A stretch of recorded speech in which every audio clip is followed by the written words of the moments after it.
জীবন পরিবর্তনের রহস্য। বন্ধুরা, জীবনে পরিবর্তন আনতে হলে প্রতিটি পদে পদে কষ্ট করতে হয়, ধৈর্য ধরতে হয়। আজকে আপনাদেরকে শোনাবো জীবন পরিবর্তনের রহস্যের এক করুণ কাহিনী। একবার এক তরুণ কৃষক একটি বাঁশের বীজ রোপণ করলো। সে প্রতিদিন জল দিত, সার দিত, যত্ন নিত, কিন্তু প্রথম বছর, দ্বিতীয় বছর, এমনকি তৃতীয় বছর পর্যন্ত মাটির উপর কোনো অঙ্কুর দেখা গেল না। প্রতিবেশীরা তাকে নিয়ে হাসাহাসি করত, বলতো, তুই শুধু মাটি নষ্ট করছিস, এখানে কিছুই জন্মাবে না। তরুণটি হতাশ হলেও হাল ছাড়ল না। সে বিশ্বাস রাখলো যে প্রকৃতির নিজস্ব সময় আছে। চতুর্থ বছরের বসন্তে হঠাৎ একদিন মাটি ফুঁড়ে একটি ছোট অঙ্কুর বের হলো। তারপর মাত্র 6 সপ্তাহের মধ্যে সে গাছটি বেড়ে 90 ফুট উঁচু হয়ে গেল। তখন প্রতিবেশীরা অবাক হয়ে জিজ্ঞেস করলো, এত বছর কিছু না হয়ে হঠাৎ এত দ্রুত বাড়ল কিভাবে? জ্ঞানী এক বৃদ্ধ উত্তর দিলেন, গাছটি 6 সপ্তাহে বাড়েনি। ওই 4 বছর ধরে যে মাটির নিচে তার শিকড় গড়ে তুলেছিল, শিকড় যত গভীর ও মজবুত হয়, গাছ তত লম্বা ও টেকসই হতে পারে।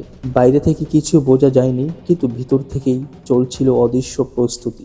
বন্ধুরা, এ থেকে আমরা জীবনের যে শিক্ষাটি নিলাম সেটি হচ্ছে, দেখা না গেলেও প্রস্তুতি চলছে। জীবনের অনেক সময় আমরা কঠোর পরিশ্রম করি, কিন্তু ফল দেখি না। মনে রাখবেন, শিকড় গড়ার সময়টা বাইরে থেকে অদৃশ্য থাকে, কিন্তু সেটাই সাফল্যর ভিত্তি। ধৈর্যই শক্তি। হঠাৎ সাফল্যর চেয়ে টেকসই সাফল্য বেশি মূল্যবান। তাড়াহুড়া না করে নিজের গতিতে এগোন। ছোট ছোট পদক্ষেপ বড় পরিবর্তন আনে। প্রতিদিনের একটি উন্নতি বছর শেষে বিশাল পার্থক্য তৈরি করে। বিশ্বাস রাখুন, যখন চারপাশ থেকে নেতিবাচকতা আসবে, তখন নিজের লক্ষ্যর প্রতি অটল থাকুন। প্রকৃতি যেমন সময় নেয়, আপনার জীবনও তেমনি নিজস্ব ছন্দে পরিবর্তিত হবে। গাছটি মাটির নিচে শিকড় গড়তে 4 বছর নেয়, কিন্তু 6 সপ্তাহে আকাশ ছোঁয়া। আপনার প্রস্তুতিও তেমনি গোপনে চলছে। বিশ্বাস রাখুন, ধৈর্য ধরুন, এগিয়ে যান। জীবনে পরিবর্তন আজ না হয় কাল আসবে। বন্ধুরা, ভিডিওটি ভালো লাগলে চ্যানেলটি সাবস্ক্রাইব করবেন। পেজ থেকে দেখে থাকলে পেজটি ফলো দিয়ে রাখবেন। ধন্যবাদ সবাইকে।